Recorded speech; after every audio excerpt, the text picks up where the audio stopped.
నమస్కారం.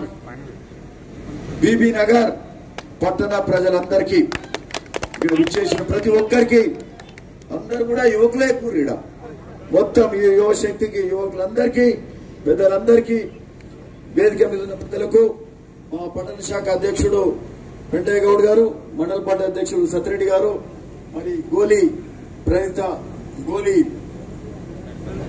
ప్రణిత పింగళరెడ్డి గారు, మరి అట్లే రామాంజనేయులు గౌడ్ గారు, మా లక్ష్మయ్య గారు, బసవయ్య గారు, బాలరెడ్డి గారు, శ్యామ్ గౌడ్ గారు, బాలకృష్ణ గారు, మా శ్రీనివాసరెడ్డి గారు, బ్యాంక్ చైర్మన్ గారు, మరి మా శ్రీనివాస్ గారు, వెంకటేష్ గౌడ్ గారు, మిగతా ఇక మిత్రులు చాలా మంది ఉన్నారు. పేరు పేరున ప్రతి ఒక్కరికి, ఏ ఒక్కరిని కూడా మరి అందరు అవపడతలేరు కాబట్టి ప్రతి ఒక్కరికి కూడా పేరు పేరున, మా సతయ్య గారు, అందరికీ పేరు పేరున చాలా మంది ఉన్నారు మిత్రులంతా, అందరికీ పేరు పేరున నమస్కరిస్తూ చాలా సంతోషం మిత్రులారా. ఈరోజు బీబీ నగర్ మరి ప్రచార కార్యక్రమంలో గ్రామాలన్నీ తిరుగుతూ ఇక్కడికి రావడం, మరి ఈరోజు పార్లమెంట్ అభ్యర్థి గెలుపు కోసం తిరుగుతూ మరి చేయి గుర్తుకు మరొక్కసారి ఓటు అడగడానికి వచ్చిన సందర్భంగా విచ్చేసిన ప్రతి ఒక్కరికి కూడా, మొన్న భువనగిరిలో 40 ఏళ్ల చరిత్ర తిరగ రాసిన ఈ ప్రతి కాంగ్రెస్ కార్యకర్తకు, నాయకులకు అందరికీ కూడా పేరు పేరున నా యొక్క నమస్కారం తెలుపుతా ఉన్నా. చాలా సంతోషం మిత్రులారా.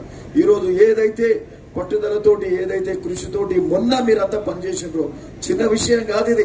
ఈ రాష్ట్రంలో కాంగ్రెస్ పార్టీ ప్రభుత్వానికి ఎట్లయితే వచ్చిందో అది ఎంత గొప్ప విషయమో, భువనగిరిలో కూడా కాంగ్రెస్ పార్టీ గెలవడం ఇది గొప్ప విషయం అని కూడా ఈ సందర్భంగా చెప్తా ఉన్నాం. ఎందుకంటే 40 ఏళ్లకెళ్ళి ఎమ్మెల్యేని చూసిరా, 40 ఏళ్లకెళ్ళి చూడలే. ఇది మీ అందరి ప్రయత్నం, మీ అందరి పట్టుదల.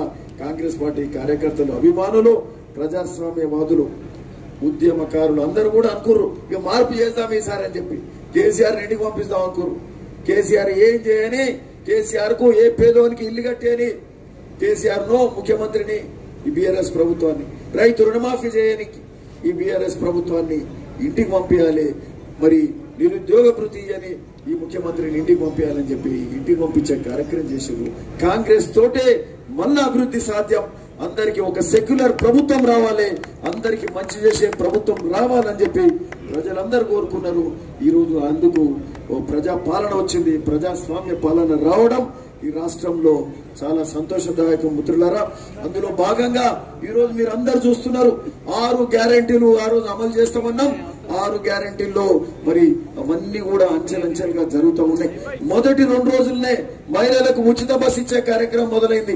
ఆరోగ్యశ్రీ 5 లక్షల నుంచి 10 లక్షలకు ఇచ్చే కార్యక్రమం మొదలైంది. గృహజ్యోతి 200 యూనిట్ల కరెంట్ బిల్లు ఉచితంగా ఇచ్చే కార్యక్రమం మొదలైంది. అట్లే గ్యాస్ సిలిండర్ 500కి ఇచ్చే కార్యక్రమం కూడా మొదలైంది. మీ అందరికి తెలుసు, ఇందిరమ్మిండ్లు 10 ఏళ్లు లేకుండా ఇల్లు లేని పరిస్థితి పేదోనుకుంటే ఈరోజు ఇందిరమ్మిండ్ల కార్యక్రమం కూడా ఖమ్మం నుంచి మొదలైంది. 4.5 లక్షల ఇండ్లు 22,500 కోట్లతోటి ప్రతి ఇంటికి, పేదోని ఇంటికి 5 లక్షల రూపాయలు ఇచ్చే కార్యక్రమం ఖమ్మం నుంచి శ్రీకారం చుట్టినరు. ఎలక్షన్ కార్యక్రమం ఉంది కాబట్టి ఎలక్షన్ కోడ్ అయిపోగానే ఇందిరమ్మకి ఇచ్చే కార్యక్రమం మళ్ళా మొదలవుతుందని కూడా ఈ సందర్భంగా చెప్తున్నాం. ఇది చాలా ముఖ్యమైన విషయం అని కూడా ఈ సందర్భంగా చెప్తూ, మరి అట్లనే అన్నిటికంటే ముఖ్యం రైతులకు సంబంధించి కూడా రైతు రుణమాఫీ కూడా 2 లక్షల రూపాయల రుణమాఫీ. మొన్న భువనగిరికి ముఖ్యమంత్రి రేవంత్ రెడ్డి గారు వచ్చినప్పుడు కూడా మీరందరూ కూడా వచ్చి ఉండొచ్చు, ఇనిండొచ్చు.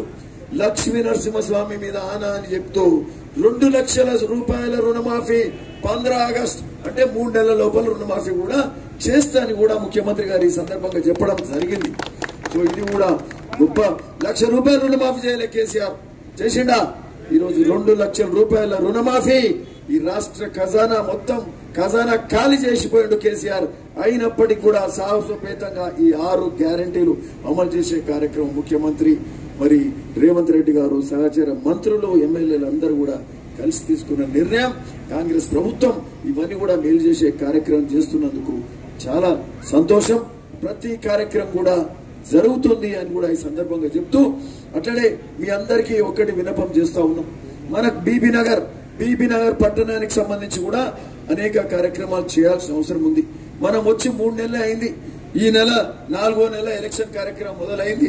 సమయం లేకుండే అయినా కూడా అనేక డిపార్ట్మెంట్లతో రివ్యూలు పెట్టుకున్నాం. ఇరిగేషన్ డిపార్ట్మెంట్ తోటి రివ్యూలు పెట్టుకున్నాం. సాగునీరు కాలువలైన బునియాది కానీ, పిలాయిపల్లి, ధర్మారెడ్డి కాలువలకు నీళ్లు ఏ విధంగా రావాలి, వాటికి నిధులు ఎట్లా తీసుకురావాలి, కనీసం 500-600 కోట్ల రూపాయలు తీసుకొచ్చి ఆ కాలువలు బాగా చేయాల్సిన అవసరం ఉందని కూడా ఈ సందర్భంగా కాలువల మీద మాట్లాడుతున్నాం. బ్రిడ్జ్ రోడ్డు కూడా బీబీ నగర్ నుంచి పడమటి సోమవారం మీదకెళ్లి మరి వెంకిరాల మీదకెళ్లి మత్తనంతారం వరకు కూడా డబల్ రోడ్ చేసే కార్యక్రమం కూడా చేపట్టినామని కూడా ఈ సందర్భంగా చెప్తున్నాం. అది కూడా శాంక్షన్ తీసుకొస్తున్నామని చెప్తున్నాం. అట్లనే అన్నిటికంటే ముఖ్యం మన బీబీ నగర్ ఏదైతే ట్యాంక్ బండ్ ఉందో మినీ ట్యాంక్ బండ్ గా చేసే కార్యక్రమం కూడా ఒట్టి మినీ ట్యాంక్ బండ్ కూడా కాదు, ఇది మంచిగా గొప్పగా తీర్చిదిద్దే కార్యక్రమం చేస్తాం. ఎందుకంటే బీబీ నగర్ టౌన్ ఈరోజు భువనగిరే హైదరాబాద్ రింగ్ రోడ్ పక్కకున్నది. ఈ బీబీ నగర్ అయితే Hyderabad almost ring road touch అయినట్టే ఉన్నది. మరి అట్లాంటి బీబీ నగర్ లో ఈ రోజు ఎయిమ్స్ కూడా నాడు కాంగ్రెసే చేపట్టిన ఎయిమ్స్ ఎవరు చేపట్టారు? కాంగ్రెసే చేసింది. వైఎస్ఆర్ సమయంలో రాజశేఖర రెడ్డి గారే హాస్పిటల్ 2.5 ఏళ్లలో కట్టిండు. ఆ తర్వాత బీఆర్ఎస్ వచ్చినాక 10 ఏళ్లు నిర్లక్ష్యం చేస్తే మళ్ళా ఆ రోజు ఎయిమ్స్ కట్టకపోతే ఉద్యమం ఎవరు చేశారు? మనమే చేసినాం. ఆ రోజు ఉద్యమం 8,000 మందితోటి పోయి అక్కడ నిరసన, ఒక్కరోజు నిరసన తెలిపినాం. మళ్ళా సంవత్సరానికి ఎయిమ్స్ కాకపోతే ఇదే ఎయిమ్స్ నుంచి 29 కిలోమీటర్లు ఏకబిగిన యాదాద్రి నరసింహస్వామి పాదాల వరకు పాదయాత్ర కూడా ఆ రోజు చేసినాం. మీ అందరికి తెలిసి ఉండాలి, గుర్తుండాలి. మన ఉద్యమాల ఫలితం రాష్ట్రం చేయకపోతే కేంద్రం ఏం చేస్తున్నది కానీ అది నత్తనడకనే నడుస్తుంది. ఈ మధ్య కాలంలో కొన్ని బిల్డింగ్స్ చూస్తున్నాం, కానీ 17 ఏళ్లు పడుతుందా? 2000 ఏళ్ల రాజశేఖర రెడ్డి గారి బిల్డింగ్లు కొన్ని కంప్లీట్ చేస్తే ఈరోజు 2024 అంటే ఎన్నేళ్లు? 17 ఏళ్లు పట్టింది. అంటే అది కంప్లీట్ అయితే పూర్తి స్థాయి వైద్య సేవలు అందడానికి వీలవుతుంది. అది నేను చెప్పేది ఏంటంటే, ఓ పక్క ఎయిమ్స్ ఉంది, ఓ పక్క ఈ మినీ ట్యాంక్ బండ్ ఉంది. ఈ ట్యాంక్ బండ్ కూడా ఒక రింగ్ లాగా తీర్చిదిద్దితే, ఇది హెచ్ఎండిఏ లోపల ఉన్నది, హైదరాబాద్ పక్కకే ఉన్నది. ఈ రింగ్ లాగా తీర్చిదిద్ది అధికంగా ఫండ్స్ తీసుకొచ్చి మినీ ట్యాంక్ బండే కాదు ఇంకా బాగా సుందరంగా తీర్చిదిద్దే కార్యక్రమం కూడా చేద్దామని కూడా ఈ సందర్భంగా చెప్తున్నాం. అట్లనే ఈ చెరువు అలుగు కూడా మరి నీళ్లు ఆడ గుంగబడ్డా తెగిపోయింది. దాన్ని అలుగును కూడా బాగా చేయాల్సిన అవసరం ఉంది. నీళ్లు ఉండలేవు. ఈ మధ్య నాకు చెప్పారు కానీ సమయం మనకు దొరకలే. దాన్ని ఇప్పుడు ఎలక్షన్ అయిపోయింది, దాన్ని కూడా చేపట్టే కార్యక్రమం చేస్తాం. అదే అలుగు కాడ ఫుట్ఓవర్ బ్రిడ్జ్ కూడా చేస్తాం. అట్లనే ఫుట్ఓవర్ బ్రిడ్జ్ కూడా చేసే కార్యక్రమం చేస్తాం. అట్లే శ్మశాన వాటికకు పోవడానికి కూడా అప్పుడు ఒక సంవత్సరం కింద మనం విజిట్ చేసినాం కూడా. అది విజిట్ చేసినాం. దాన్ని మనం యాక్చువల్గా ఏమనుకున్నాం అంటే స్వచ్ఛందంగా మనమే చేస్తామని కూడా అనుకున్నాం. అది సరే, ఆ తర్వాత వివిధ కారణాల వల్ల కాలే. ఇప్పుడు అండర్ పాస్ కూడా అక్కడ చేసి శ్మశాన వాటికకు మంచిగా మార్గం చేద్దాం. అటు జైనపల్లి పోయే రోడ్డు కూడా మంచిగా కరెక్ట్ చేద్దామని కూడా ఈ సందర్భంగా చెప్తూ, మరి ఎయిమ్స్ లో కూడా ఉద్యోగాల విషయంలో కూడా నేను మాట్లాడడం జరిగింది. దాని విషయంలో కూడా ఇది ఎవరో ఢిల్లీ నుంచి ఎవరో కాంట్రాక్ట్ వ్యక్తులకు ఇచ్చిండ్రు, ఇది కాదు. మరి ఇది ఎలక్షన్ కోడ్ కూడా వచ్చింది కాబట్టి ఆయన డైరెక్టర్, నిమ్స్ డైరెక్టర్ కూడా కలిసి ఎయిమ్స్ డైరెక్టర్ కూడా కలుస్తాం. మరి ఆ బాటియా కదా, ఆ బాటియా గారిని కూడా కలిసి మరి ఏ విధంగా స్థానికులకు ఉద్యోగాలు రావో దాని మీద కూడా మాట్లాడతామని కూడా ఈ సందర్భంగా చెప్తున్నాం. ఈ మధ్య కాలంలో ఈడొచ్చిన వెంకటేశ్వర స్వామి టెంపుల్ లో కూడా కనీసం ఒక 20-25 మందికి ఉద్యోగాలు కూడా పెట్టించినాం. ఎక్కడన్నా గ్రామాలల్లో కొంతమంది అత్యవసరం ఉన్న వాళ్ళు చెప్తే ఓ 5-10 మంది లిస్ట్ ఇస్తే అది కూడా ఇక్కడ పెట్టిస్తాం. ఎయిమ్స్ లో కూడా ఉద్యోగాలు ఇప్పించే కార్యక్రమం కూడా చేస్తామని కూడా ఈ సందర్భంగా చెప్తూ, సరే చాలా అంశాలు ఉన్నాయి మనకు సంబంధించి. మహాదేవ్పూర్ టెంపుల్ కూడా అక్కన్న మాదన్న కట్టిన టెంపుల్ కూడా నిధులు తీసుకొచ్చి ప్రసాద్ స్కీమ్ కింద ఓ 30-40 కోట్లు తెచ్చి మహాదేవ్పూర్ టెంపుల్ కూడా అభివృద్ధి చేసే కార్యక్రమం చేస్తాం. అక్కడ పోచంపల్లిలో కూడా హెరిటేజ్ పార్క్ గా దాన్ని డెవలప్ చేస్తాం. క్రాఫ్ట్ విలేజ్ కు నిధులు తీసుకొచ్చే కార్యక్రమం చేస్తాం. భువనగిరి ఫోర్ట్ కు రోప్ వే అయ్యే కార్యక్రమం జరుగుతుంది. భువనగిరిలో స్పోర్ట్స్ స్టేడియం కూడా వచ్చింది అక్కడ ముత్తిరెడ్డిగూడెంలో. సో ఇట్లాంటి కార్యక్రమాలు అన్ని జరుగుతూ భువనగిరికి ఒక విధంగా మహార్దశ పట్టిన విధంగా ఈరోజు భువనగిరి డెవలప్ అవుతుందని కూడా ఈ సందర్భంగా చెప్తున్నాం. అంటే మనం ఎమ్మెల్యే గెలిచిన వారం లోపలే భువనగిరి స్పోర్ట్స్ స్టేడియానికి స్థలం ఫైనలైజ్ చేసినాం. ఆ స్థలం నేను కలెక్టర్ గారు వెళ్లి ఆ స్థలాన్ని కూడా ఫైనలైజ్ చేసినాం. గొప్ప స్పోర్ట్స్ స్టేడియం వస్తుంది. ఫోర్ట్ కు రోప్ వే అవుతుంది.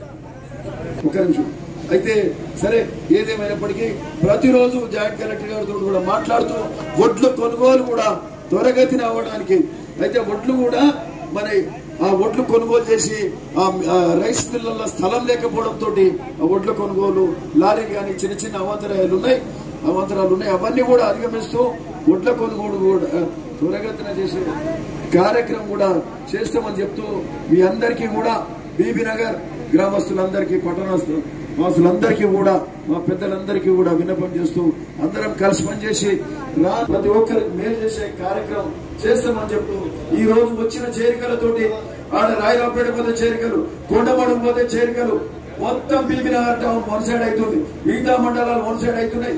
ఈ చేరికలతోటి ఇక్కడ పింగళరెడ్డి గారు కానీ మిగతా ముఖ్యులందరూ కూడా వచ్చారు, గ్రామాలలో వచ్చారు. కాబట్టి అత్యధిక మెజార్టీ బీబీనగర్ టౌన్ ఈ నియోజకవర్గం పార్లమెంట్ లో ఉన్న 7 నియోజకవర్గాల్లో